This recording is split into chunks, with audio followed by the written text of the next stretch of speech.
আমরা পদার্থের অবস্থা এবং চাপ এই অধ্যায় নিয়ে আলোচনা করতেছিলাম এবং ইতিমধ্যে এই অধ্যায়ের গুরুত্বপূর্ণ যেসব থিওরি আছে সেগুলো প্রায় শেষ করে ফেলেছি। আমার মনে হয় আজকে যদি ক্লাসটা ঠিকঠাকভাবে নিতে পারি, ইনশাল্লাহ আজকে এই অধ্যায়ের থিওরি শেষ হয়ে যাবে। গত ক্লাসে যতটুকু মনে পড়ে আমরা বায়ুমণ্ডলীয় চাপ, ব্যারোমিটার, টরিসেলির পরীক্ষা, আবহাওয়ার পূর্বাভাস এগুলো নিয়ে আলোচনা করেছিলাম। আজকে আমরা আলোচনা করব ইলাস্টিসিটি অর্থাৎ স্থিতিস্থাপকতা নিয়ে। বেশ কিছু ইম্পর্টেন্ট টপিকস এখানে আছে, আমরা টপিকসগুলো শেষ করার চেষ্টা করব। তার আগে আমি একটু দেখে নিই কারা কারা আমার সাথে লাইভে সম্পৃক্ত হয়েছে। তোমাদেরকে দেখে তারপর আমি লাইভ ক্লাস শুরু করতেছি।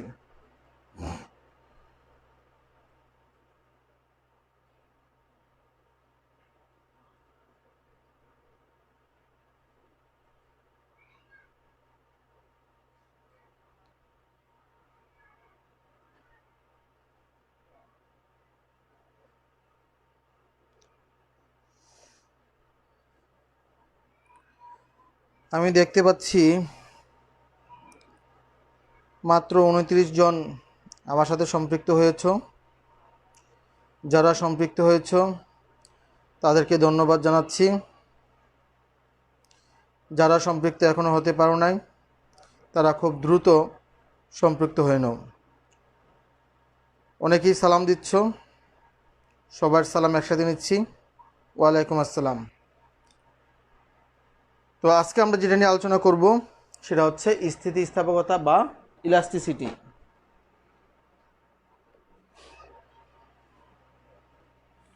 আজকে তারিখ হচ্ছে 20 তারিখ, 20/10/2020।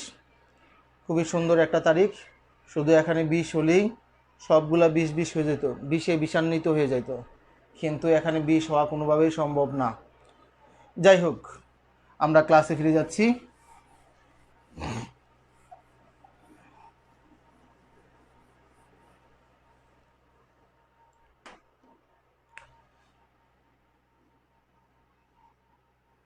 স্থিতিস্থাপকতা।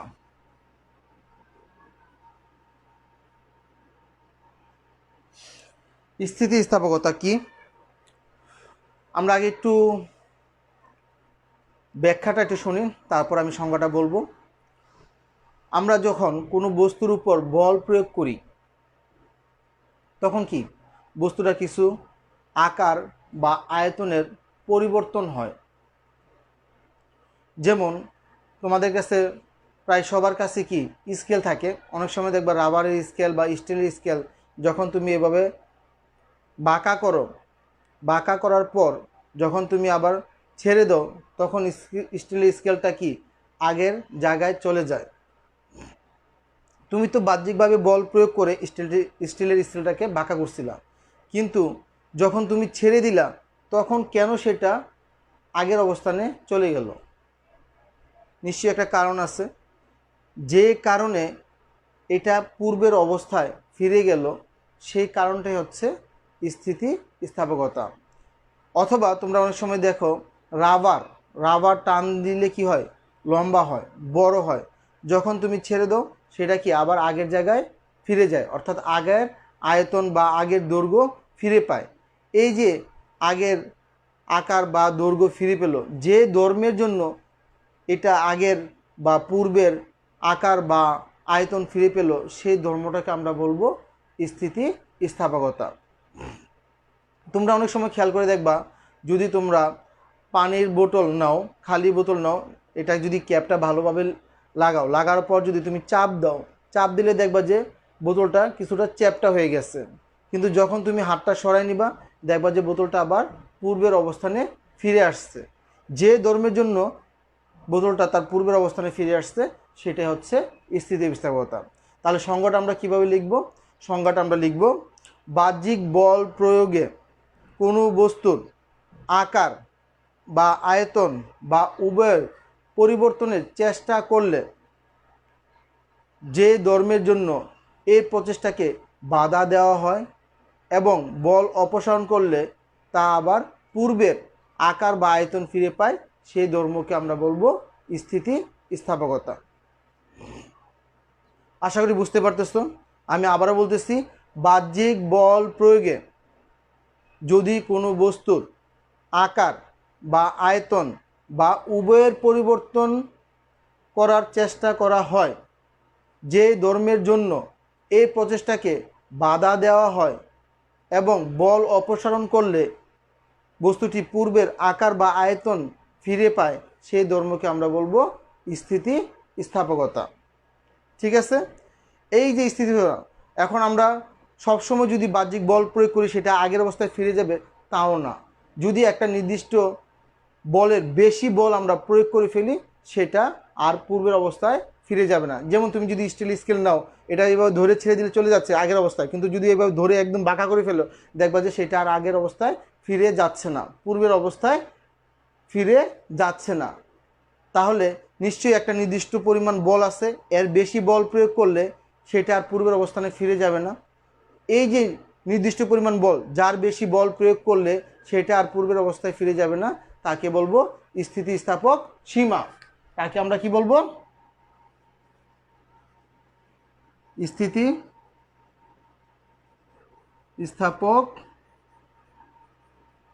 সীমা।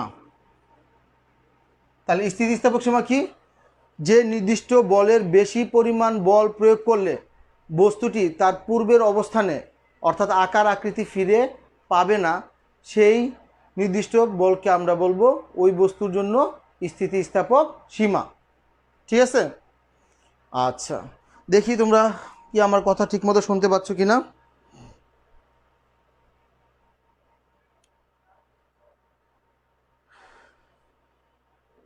অনেকেই নাম রুল এগুলো দিচ্ছ। আচ্ছা, ঠিক আছে। আমার কথা কি তোমরা ঠিকঠাক মতো বুঝতে পারতেছো? শুনতে কোনো সমস্যা হচ্ছে? আশা করি শুনতে কোনো সমস্যা হওয়ার কথা না। ইতিমধ্যে ৭২ জন আমি দেখতে পাচ্ছি তোমরা লাইভ ক্লাসে অংশগ্রহণ করছো। তাহলে আমরা স্থিতিস্থাপক সীমা পড়লাম। তাহলে স্থিতিস্থাপকতা কি, স্থিতিস্থাপক সীমা কি, নিশ্চয়ই তোমরা বুঝতে পারছো। এখন আমরা যেটা পড়ব সেটা হচ্ছে পীড়ন। এখন কি পড়ব? পীড়ন।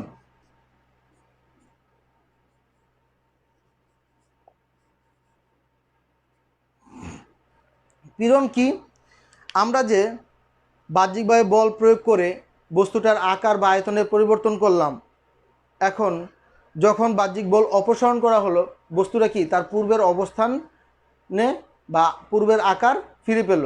যে ধর্মের জন্য এটা পূর্বের অবস্থানে ফিরে গেল বা পূর্বের আকার ধারণ করলো, সেই ধর্মটাকে আমরা কি বলছি? স্থিতিস্থাপকতা। এখন এই যে তার পূর্বের অবস্থানে ফিরে গেল, তার মানে কি সেখানে একটা বল প্রয়োগ করা হয়েছে। সেই বলটা কি? ভিতরের একটা অভ্যন্তরীণ বল। এখন এই যে বাহ্যিক বলের বিপরীতে ভিতরে যে বস্তুর ভিতরে যে অভ্যন্তরে যে একটা বল উৎপন্ন হইল, একক ক্ষেত্রফলে যে পরিমাণ লম্ব বল উৎপন্ন হয় তাকে আমরা বলবো পীড়ন।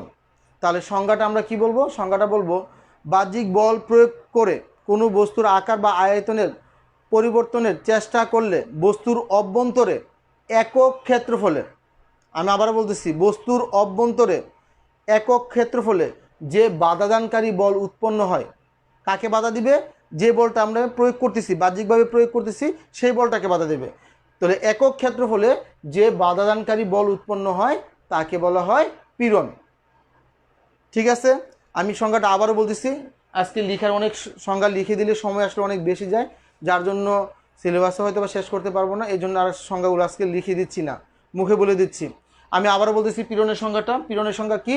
বাহ্যিক বল প্রয়োগ করে কোনো বস্তুর আকার বা আয়তনের পরিবর্তন করার চেষ্টা করলে বস্তুর অভ্যন্তরে প্রতি একক ক্ষেত্রফলে যে বাধাদানকারী বল উৎপন্ন হয় তাকে আমরা বলবো পীড়ন। তাকে কি বলে? পীড়ন বলে। তাহলে পীড়ন সমান, যদি কোনো একটা বস্তুর উপর F বল প্রয়োগ করা হয়, এক ক্ষেত্রফল বিশিষ্ট কোনো বস্তুর উপর যদি এক পরিমাণ বল প্রয়োগ করা হয়, এক ক্ষেত্রফল বিশিষ্ট কোনো বস্তুর উপর যদি এক পরিমাণ বাধাদানকারী বল উৎপন্ন হয়, তাহলে আমরা পীড়ন সমান কী লিখতে পারবো? তাহলে আমরা লিখতে পারবো পীড়ন ইকুয়াল টু F/A। ঠিক আছে, এটা হচ্ছে আমাদের অভ্যন্তরীণ বল যেটা বাধা দিতেছে, আর এটা হচ্ছে বস্তুর ক্ষেত্রফল। তাহলে একক ক্ষেত্রফল বলতে আমরা কি বলবো? ক্ষেত্রফল দিয়ে ভাগ করব। তাহলে একক ক্ষেত্রফলে যে পরিমাণ বল উৎপন্ন হবে তাকে আমরা কি বলবো? তাকে আমরা বলবো পীড়ন। ঠিক আছে, এখন পীড়নের একক কি? পীড়নের একক হচ্ছে, একক ইকুয়াল টু হবে, এখানে আছে আমাদের নিউটন, বলের একক নিউটন, ক্ষেত্রফলের একক হচ্ছে মিটার স্কোয়ার। তাহলে আমরা কি লিখতে পারি? Newton per metre square. ঠিক আছে, এটা হচ্ছে পীড়নের একক। তাহলে আমরা পীড়ন বুঝতে পারলাম। তারপর আমরা শিখব হচ্ছে বিকৃতি।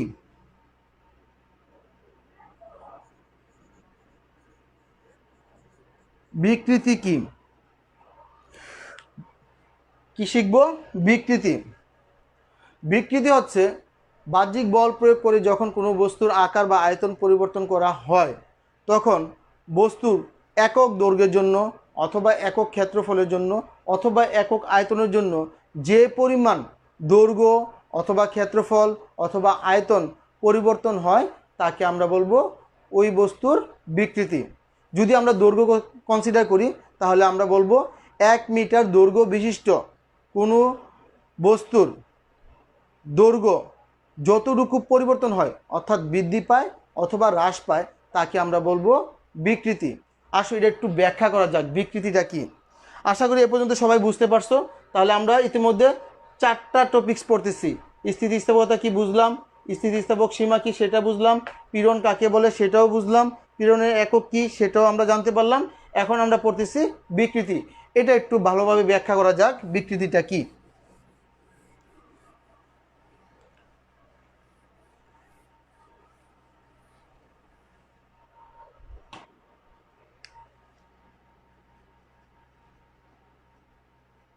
বিকৃতি, মনে করো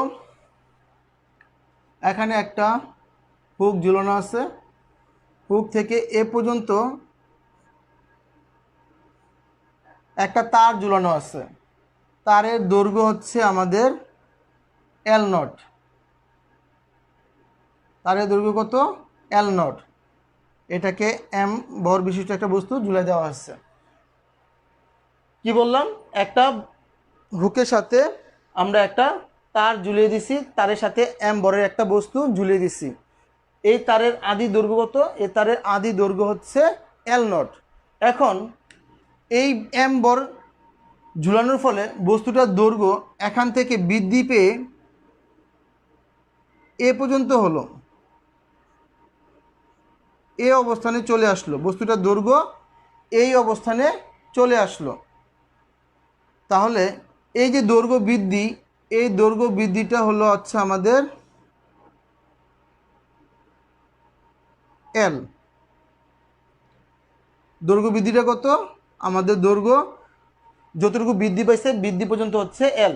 আমরা যদি নাম দেই, এটা মনে করো যে A অবস্থান, এটা ছিল আমাদের B অবস্থান এবং এখানে চলে আসছে আমাদের C অবস্থান। তাহলে এটুকু হচ্ছে L। তাহলে আমাদের দৈর্ঘ্য বৃদ্ধি পাইলো কতটুকু? দৈর্ঘ্য বৃদ্ধি পাইলো এখান থেকে এতটুকু দৈর্ঘ্য বৃদ্ধি পাইলো, অর্থাৎ BC অংশ দৈর্ঘ্য বৃদ্ধি পাইছে। তাহলে দৈর্ঘ্য বৃদ্ধি যদি আমাদের L প্রাইম হয় বা স্মল L হয়, তাহলে স্মল L সমান আমরা কি লিখতে পারি? স্মল L সমান আমরা লিখতে পারি L মাইনাস L0 লিখতে পারি, তাই না? দৈর্ঘ্য তাহলে আমাদের কতটুকু বৃদ্ধি পাইছে? দৈর্ঘ্য বৃদ্ধি পাইছে L মাইনাস L0। কি বোঝা যাচ্ছে? তাহলে এখন আমরা বলতে যাচ্ছি বিকৃতিটা আমরা বের করতে যাচ্ছি। এখানে এই তারের বিকৃতি কতটুকু হয়েছে এটা আমরা বের করতে যাচ্ছি। তাহলে আমি সংজ্ঞার মধ্যে বলছিলাম কোনো বস্তুর একক দৈর্ঘ্যের জন্য এর দৈর্ঘ্য যতটুকু বৃদ্ধি পায় তাকে ওই বস্তুর দৈর্ঘ্য বিকৃতি বলে। আচ্ছা, আজান দিচ্ছে, আজানের পর আমি আবার শুরু করতে যাচ্ছি।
আজান শেষ, আমরা আবার ক্লাসে ফিরে আসতেছি।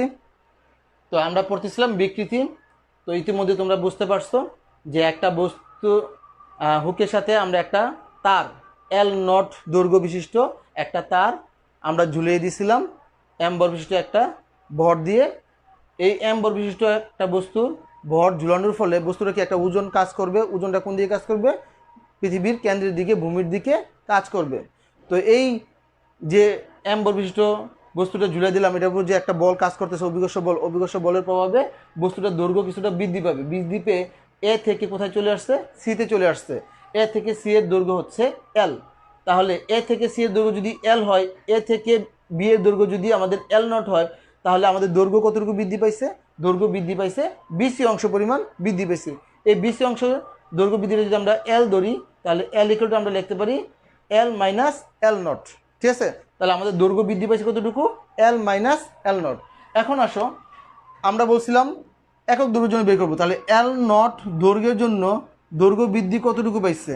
এল নট দৈর্ঘ্যের জন্য দৈর্ঘ্য বৃদ্ধি পাইছে এল পরিমাণ। তাহলে একক দৈর্ঘ্যের জন্য দৈর্ঘ্য বৃদ্ধি কতটুকু হবে?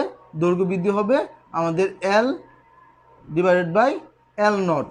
এল এর মান যদি আমরা বসাই, তাহলে আমরা এখানে থেকে পাই হচ্ছে এল এর মান হচ্ছে L minus L not divided by L naught. এই যে L minus L not divided by L naught, এটা হচ্ছে আমাদের দৈর্ঘ্য বিকৃতি। অর্থাৎ একক দৈর্ঘ্যের জন্য যে পরিমাণ দৈর্ঘ্য বৃদ্ধি পাবে তাকে আমরা বলবো দৈর্ঘ্য বিকৃতি। ঠিক আছে? আশা করি তোমরা সবাই বুঝতে পারছো। যদি বুঝতে পারো তাহলে আমাকে একটু কমেন্ট করে জানাও, আর যদি বুঝতে সমস্যা হয় সেটাও আমাকে একটু কমেন্ট করে জানাও।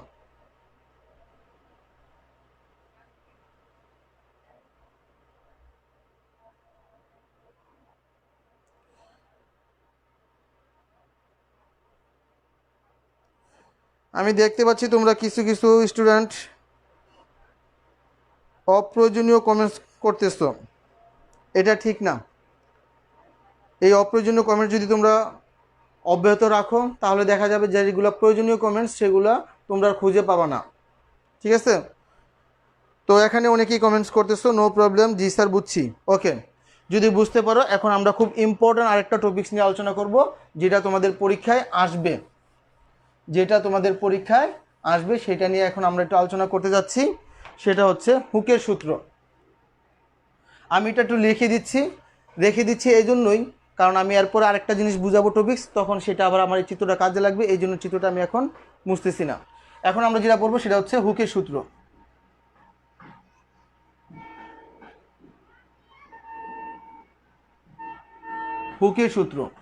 হুকের সূত্রটা খুবই ইম্পর্ট্যান্ট, এই জন্য আমি সূত্রটা সরাসরি লিখিয়ে দিব। ঠিক আছে? হুকের সূত্রটা কি? স্থিতি স্থাপক সীমার মধ্যে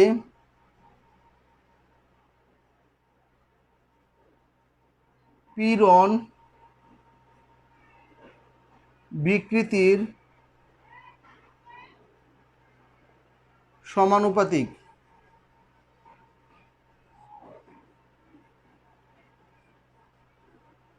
এটা হচ্ছে সূত্র। খুবই ছোট একটা সূত্র, 2 মার্কের জন্য এটা প্রায় পরীক্ষায় আসে যে হুকের সূত্রটি লিখো এবং ব্যাখ্যা করো। তাহলে সূত্রটা কি? স্থিতিস্থাপক সীমার মধ্যে পীড়ন বিকৃতির সমানুপাতিক। আমরা পীড়ন পরিস্থিতির মধ্যে, বিকৃতি ইতিমধ্যে দেখছি। তাহলে এখানে আমাদের শর্ত বা কন্ডিশন কি? কন্ডিশন হচ্ছে স্থিতিস্থাপক সীমার মধ্যে হবে, সীমা অতিক্রম করা যাবে না। তাহলে আমরা যদি ব্যাখ্যাটা লিখি, তাহলে আমরা বলছি কি পীড়ন বিকৃতির সমানুপাতিক। তাহলে আমরা লিখতে পারি, আচ্ছা ব্যাখ্যা দিয়েই লিখি, গাণিতিকভাবে আমরা লিখতে পারি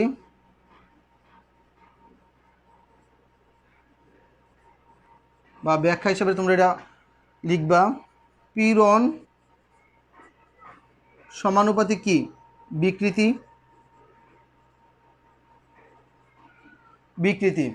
তাহলে এখানে সমানুপাতিক চিহ্নটা যদি আমরা উঠাতে চাই, তাহলে কি একটা সমানুপাতিক ধ্রুবক নিতে হবে, তার পরিবর্তে আমরা দিব হচ্ছে সমানুপাতিকের পরিবর্তে কি দিব? সমান সমান চিহ্ন দিব। তাহলে আমরা লিখতে পারি পীড়ন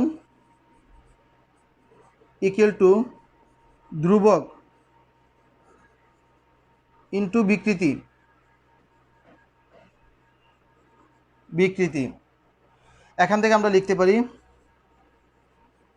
পীড়ন ডিভাইডেড বাই বিকৃতি ইকুয়াল টু কী লিখতে পারি, ধ্রুবক লিখতে পারি।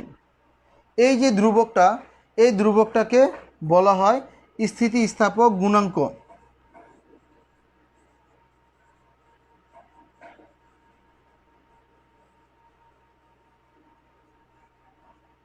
স্থিতিস্থাপক গুণাঙ্ক বলা হয়। এই ধ্রুবকটাকে কি বলা হয়, স্থিতিস্থাপক গুণাঙ্ক বলা হয়। এটার জন্য দৈর্ঘ্য জন্য আমরা এক প্রকার ধ্রুবক পাবো, তারপরে হচ্ছে ক্ষেত্রফলের জন্য এক প্রকার পাবো, আয়তনের জন্য আরেক রকম পাবো। এই যে ধ্রুবকটাকে, এটা দৈর্ঘ্য যখন আমরা কনসিডার করব, দৈর্ঘ্যের জন্য আমরা সেটাকে বলবো, এই ধ্রুবকটা বা স্থিতিস্থাপক গুণাঙ্ককে বলবো ইয়ং মডুলাস, আর আয়তনের ক্ষেত্রে আমরা সেটাকে বলবো বাক মডুলাস। তাহলে এই ধ্রুবকের কি বা স্থিতিস্থাপক গুণাঙ্কের কি একটা একক থাকবে? যদি তোমরা বুঝতে পারো তাহলে একটু আমাকে এই ধ্রুবক বা স্থিতিস্থাপক গুণাঙ্কের এককটা লিখে একটু আমাকে দেখাও তো কমেন্টের মাধ্যমে। তারপর এই যে সূত্রটা লিখলাম, হুকের সূত্র এবং ব্যাখ্যাটা লিখলাম, এটা বুঝতে যদি কারো কোনো সমস্যা থাকে সেটা আমাকে কমেন্টের মাধ্যমে জানাও।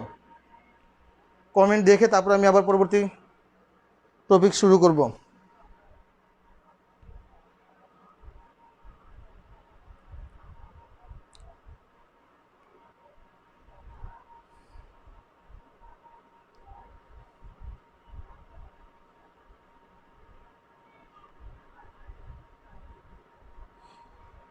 মুর্শিদা রহমান লেখছে একক হবে নিউটন মিটার স্কোয়ার। না, নিউটন মিটার স্কোয়ার না, নিউটন পার মিটার স্কোয়ার হবে, অর্থাৎ এম ইনভার্স 2 এটা হবে। অর্থাৎ পীড়নের একক এবং স্থিতিস্থাপক গুণাঙ্কের একক সেম হবে। কারণ কি? কারণ হচ্ছে বিকৃতির কোনো একক নাই। ঠিক আছে, বিকৃতির কোনো একক নাই, কারণ বিকৃতির একক হচ্ছে দৈর্ঘ্য, উপরে থাকে দৈর্ঘ্য, নিচে থাকে দৈর্ঘ্য। সমজাতীয় রাশি যদি কাটাকাটি যায় তাহলে তার কোনো একক থাকে না।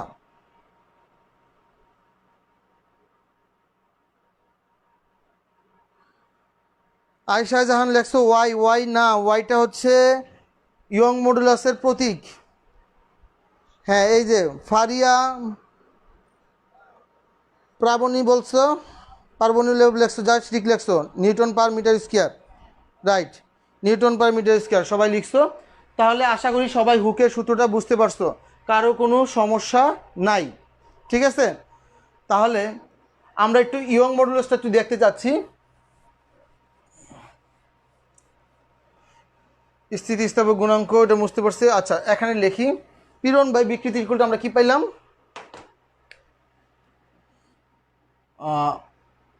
পীড়ন বাই বিকৃতি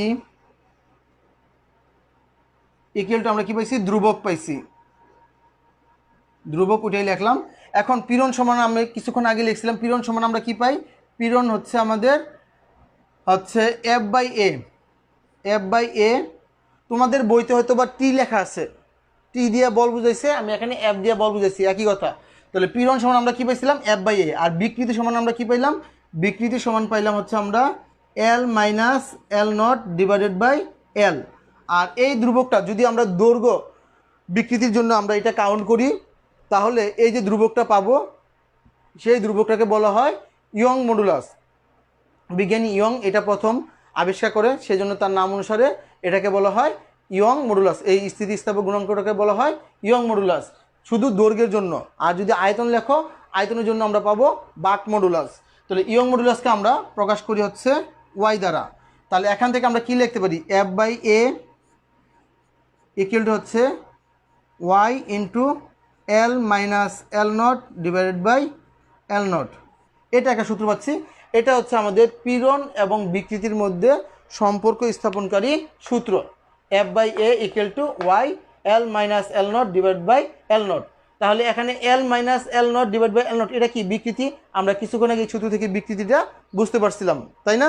তাহলে বিকৃতি বুঝতে পারছি, এখানে হচ্ছে আমরা পীড়ন এর আগে অংশে বুঝছি। তাহলে পীড়ন এবং বিকৃতি অর্থাৎ হুকের সূত্রের যে গাণিতিক রূপ, এই হুকের সূত্রের গাণিতিক রূপ হচ্ছে এই যে এটা, F by A equal to Y L minus L not divided by L not. এখান থেকে অনেক সময় প্রায় বলতে পারে যে ইয়ং মডুলাস বা স্থিতিস্থাপক গুণাঙ্ক ওয়াইয়ের মান বের করো, এরকম প্রায় অঙ্ক আসতে পারে। আশা করি এ পর্যন্ত তোমরা সবাই বুঝতে পারছো। তাহলে আমরা এগুলা সবগুলা শেষ করলাম। তার পরবর্তীতে আমাদের পদার্থের আণবিক গতিতত্ত্ব, এটা একটা টপিকস আছে।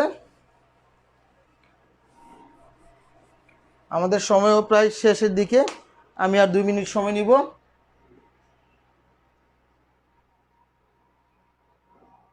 পদার্থের আণবিক গতিতত্ত্ব। আণবিক গতিতত্ত্ব কি, এটা ইতিমধ্যে তোমরা রসায়নেও পড়ছো যে 1 নম্বর পদার্থ অসংখ্য ক্ষুদ্র ক্ষুদ্র কণার সমন্বয়ে গঠিত। এই ক্ষুদ্র ক্ষুদ্র কণাগুলোকে বলা হয় অণু। ঠিক আছে, আমি আবার বলতেছি, 1 নম্বর হচ্ছে পদার্থ অসংখ্য ক্ষুদ্র ক্ষুদ্র কণার সমন্বয়ে গঠিত। এই ক্ষুদ্র ক্ষুদ্র কণাগুলোকে বলা হয় অণু। 2 নম্বর হচ্ছে পদার্থ যে ক্ষুদ্র ক্ষুদ্র কণার সমন্বয়ে গঠিত, এই ক্ষুদ্র ক্ষুদ্র কণাগুলোকে বিন্দুবৎ চিন্তা করা হয় এবং স্থিতিস্থাপক ধরা হয়। ঠিক আছে, এই ক্ষুদ্র ক্ষুদ্র কণাগুলোকে বিন্দু অর্থাৎ বিন্দুর চেয়ে ছোট হচ্ছে ধরা হয় এবং এই কণাগুলো হচ্ছে স্থিতিস্থাপক। ঠিক আছে।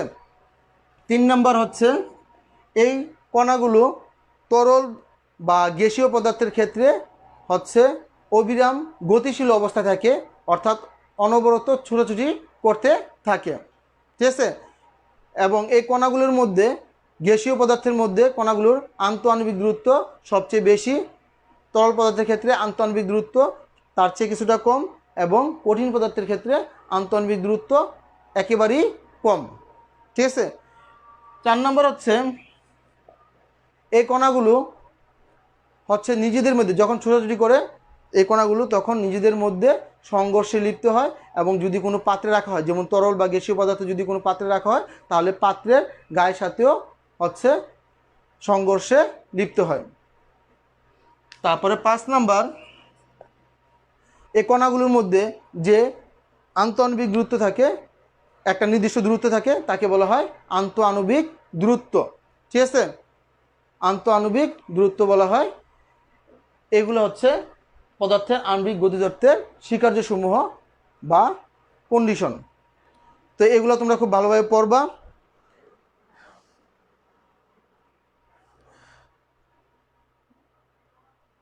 তো এগুলো মনে হয় সব কিছুই বুঝতে পারছো। তাহলে এই আণবিক গতিতত্ত্বের মাধ্যমে আমরা এই অধ্যায়ের থিওরি শেষ করছি। আলহামদুলিল্লাহ, আমাদের থিওরি শেষ।